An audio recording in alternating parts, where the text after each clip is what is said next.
guys, welcome back to my channel, Life with Untitled. You all know that I've started a series on entrepreneurship. Today I'm interviewing Mr Mokete, who is the owner of Shanty and he owns other businesses. So please come with me.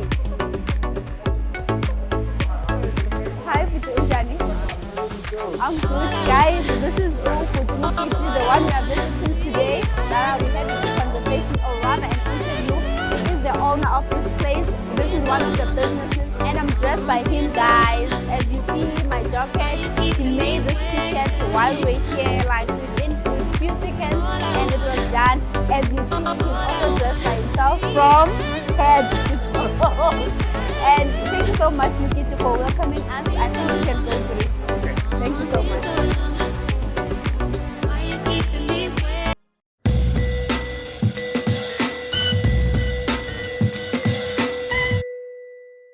Hi guys, welcome back to my channel, Life with Untitled. So today I'm at Shanty Town. I'm going to be having a conversation with Mr Mokete, who is the owner of Shanty Town. He's got multiple businesses. He will be sharing his journey. So I'm not gonna say much.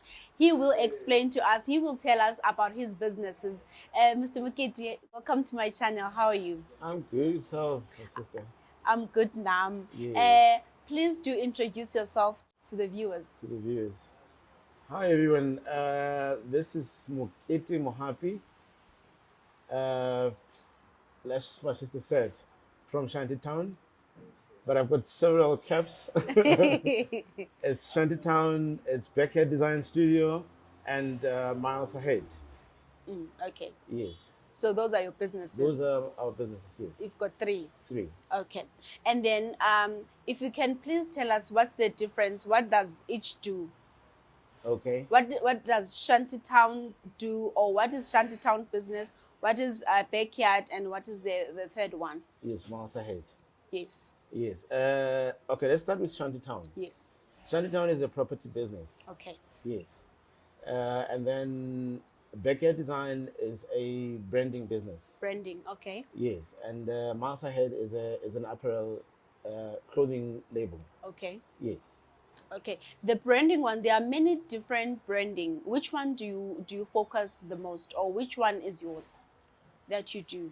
We started with screen printing, which is more on and we focus more on fabric. Okay. Yes. And that is our focus. I mean, there are different, you can screen print on different things, but our focus has always been on fabric. Yes. Okay. And then the clothing apparel? Clothing apparel, Miles Ahead. That's okay. actually a very personal one to me because that's where I started. Okay. Yes. My journey starts back in 1984.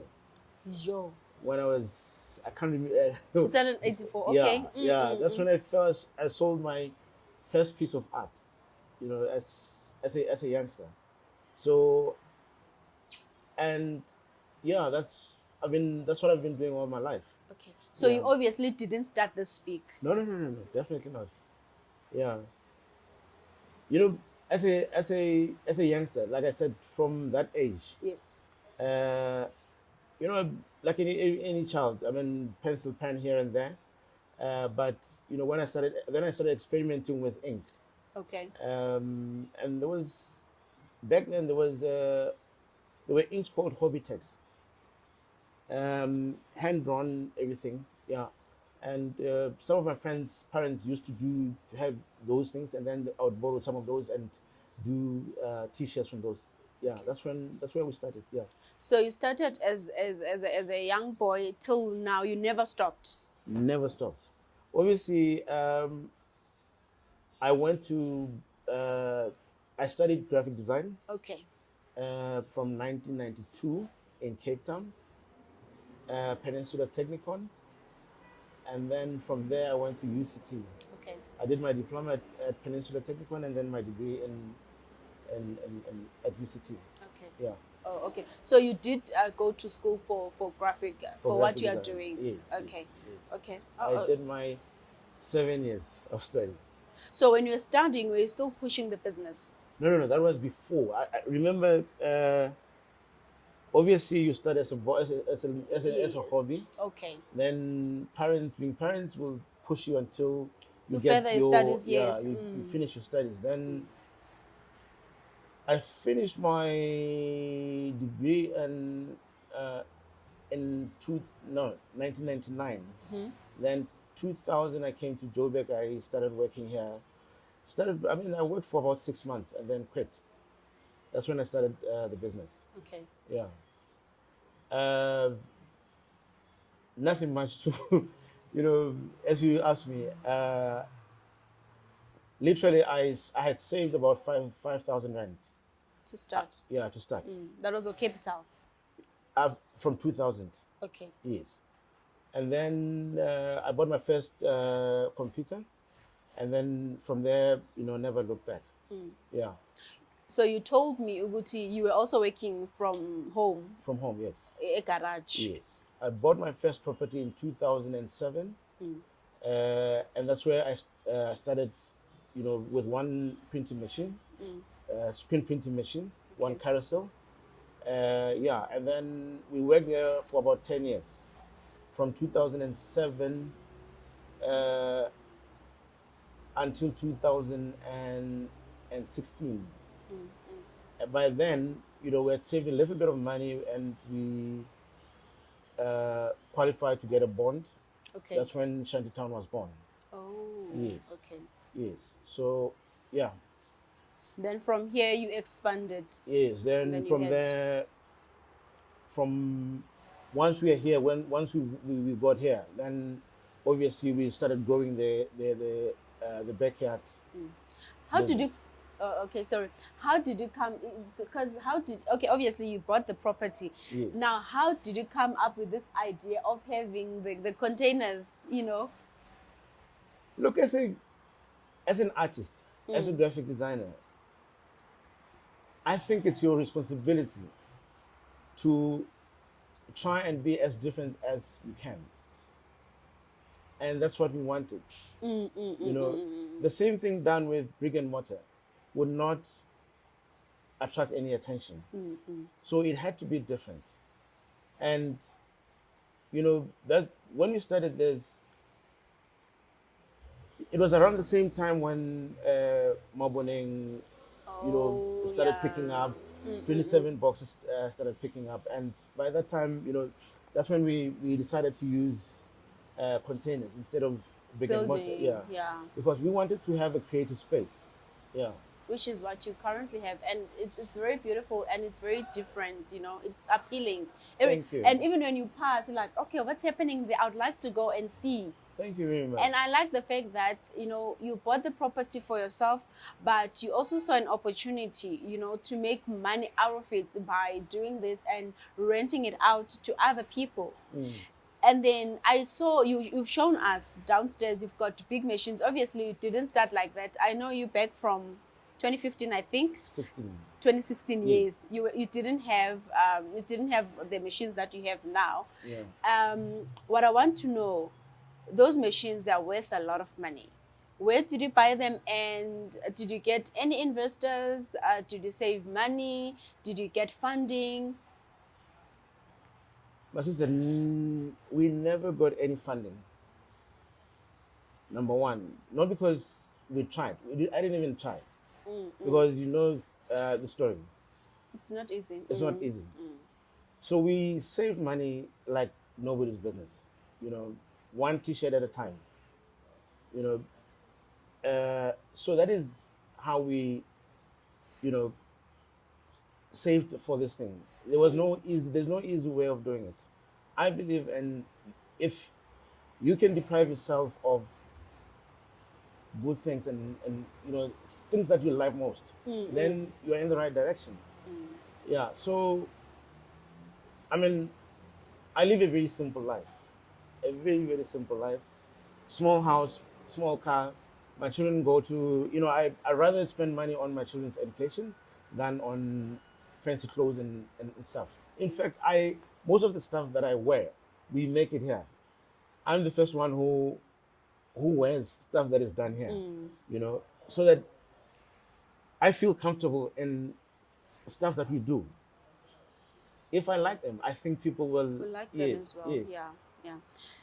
Okay, because the reason why I'm asking that, I know there are many people who would like to expand their businesses. I'm sure Mm-hmm. there are also people who would like maybe start the same business, but they don't know where to start or where they would get, excuse me, or where they would get the money. So that's why I asked that, so they can also have clarity as to how you got to where you are. It's obviously by saving, and I've realized, Guti, teen as entrepreneurs, as an entrepreneur myself, is that the minute you start making money, small money, you think you've arrived. You take the money, you go buy an expensive car, you go buy a nice house, you start wanting to show off. So when that's not what you did. Mm-mm. Okay. And then what are the challenges that you face as a business owner? What are the challenges that you face as a business owner, as an entrepreneur? Obviously, the market, it's very difficult to penetrate the market Mm, because there are cheap imports coming into the country. But if the way we've done positioned ourselves is that for those people who want to customize their fabrics and their skills, especially like we said, we are in fabric. mm, Uh, those artists, those fashion designers who want to you know be different, because at the end of the day you cannot compete directly with the cheap stuff that is coming into the country. But if you're going to for us to get into the market, I think the only way is to tell our stories the way we know we how. know how. That's right. Because the Chinese cannot do it. They don't know who I am, they don't know my stories, and I'm the right person to tell my stories. And that is how I think we have survived over the years. Okay. And how did you survive lockdown? Because I mean, you're still operating. A lot of businesses closed down during lockdown. How did you survive lockdown?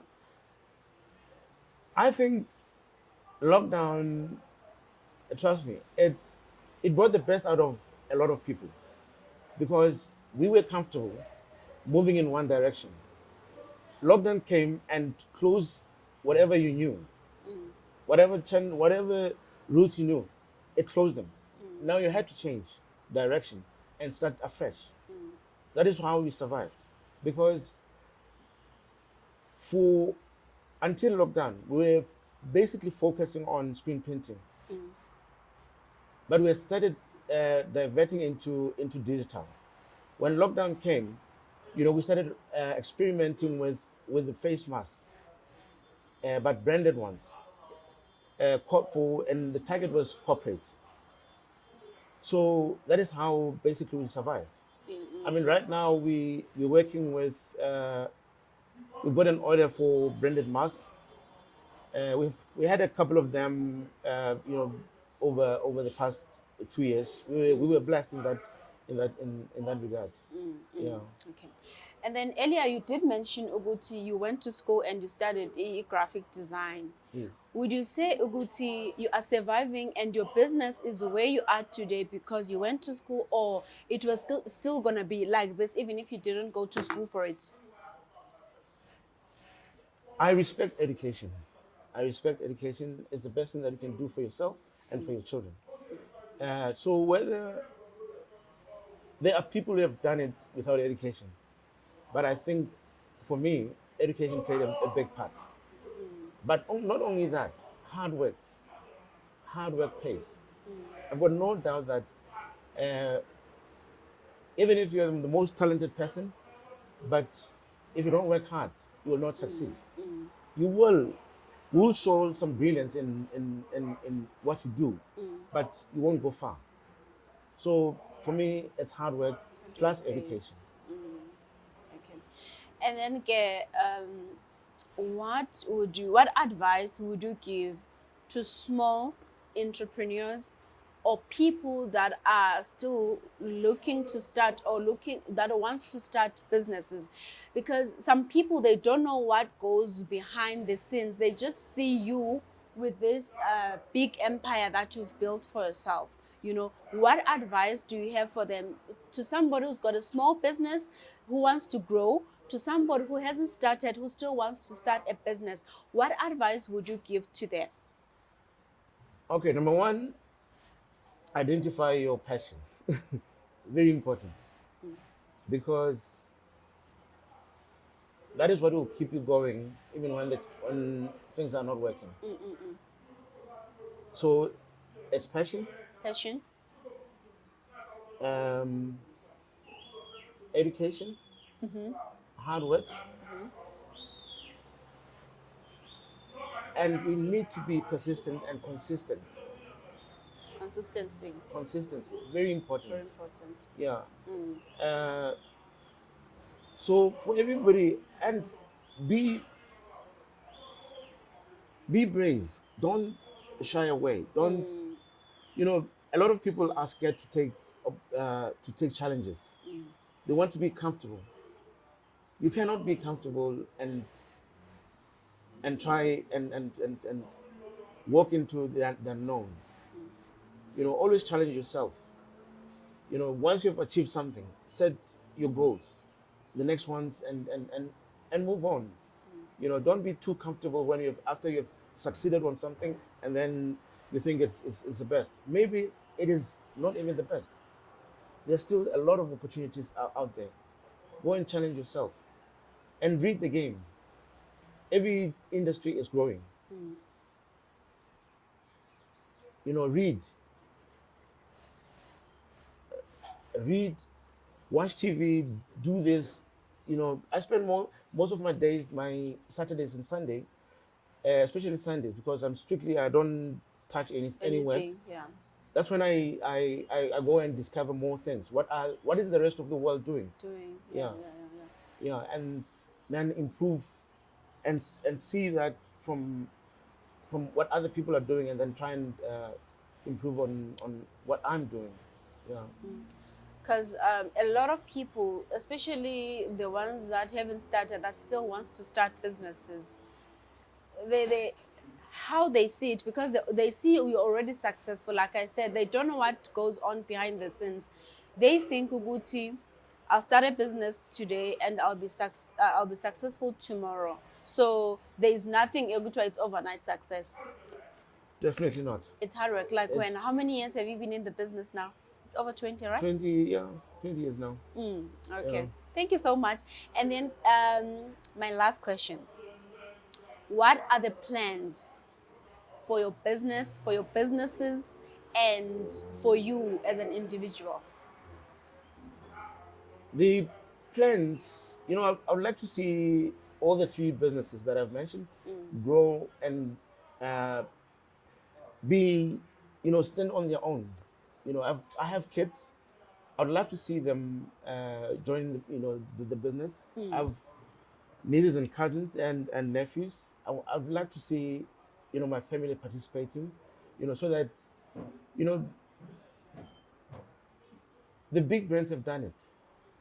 You know, somebody in the family started something good, and then the family joined the owner, and and the business, therefore, never, those businesses never died when the owner maybe passes on. Yeah. So it's more like, a generational empire, generational wealth. Exactly. Yeah. Which is why we decided to go digital, because initially when we started, the whole thing depended on my special talent. Now, what happens when You're no more. when I'm not more? God forbid. You know what I'm saying? It's gonna happen. I won't be here forever. That's right. Yeah, but the way we've set it up now, the next person can take over and run with it. The next person can take over Shantytown and run with it. The next person can take miles ahead and run with it. Yes, it doesn't need me anymore. So basically, you're doing it in a way that even if you are no more, God forbid, it still runs. It It's still still runs. there. Yes, It's a it's legacy a that legacy. you've built it in a way that it's a legacy that will forever be there. Be there, yeah. So meaning that you never consider selling it. No, no, not at all. Not for now. Not for now. But Yeah. because Shantytown has grown, right? And Shantytown, it's a brand on its own. Have you thought of maybe when's a franchise out of it? Exactly, yeah. No, that those there's actually a gentleman who's helping me with the document. I've thrown my thoughts on the table, and he's captured everything and he's putting them into a document, because as a graphic designer we're not trying to write anything down. We, Just we, creative. we do everything in pictures, yeah. So there is a plan uh, to franchise Shantytown, Oh. yeah, and put in different places. But you know, it's. I hope in the next time when we have this conversation again, we'll have another branch of Shantytown Elsewhere. elsewhere. Yeah. Elsewhere. Yeah. Okay, guys. As you're hearing him, he says he has thought about it and it's in the process. So what I'm picking up from what he's saying is that as an entrepreneur or as a business owner or whoever, delegate. If you know, Guti, at this you are weak, not necessarily weak, but it's not your strength. Get somebody who can do it for you. You can't do everything. Delegate. Get people to do as in ezinto, because it's if you're gonna want to do everything on your own, that's time consuming. Yeah. So just delegate. Get people. Don't be scared to pay, because if you're building something, you need to spend money so you can see. I mean, so you can have profits and you grow the business, especially if you're gonna find professionals in that space that you wanna go into. So I think it's very, very important that we do that. And then, what are your last words? Guys, let's go out there and fight. It's the only way that will, uh, you know, it's only hope. We have to go and take risks, but on top of everything, my emphasis is on two main things: education and hard work. Hard work, That's it. education, and hard work. Thank you so much for having us, and thank you so much for allowing us into your space. I've learned a lot today, and may God bless and increase you, and take you to greater heights. Stay humble, guys. This guy is so humble, and stay humble. He's very humble, he's very welcoming, he's very warm. I've known him since he started. Yeah, may God really bless you and take you to greater heights, and fulfill all your heart desires. Hope you guys also learned something, and thank you for watching. Don't forget to like, share, and subscribe. I'll see you on the next video. Goodbye and God bless.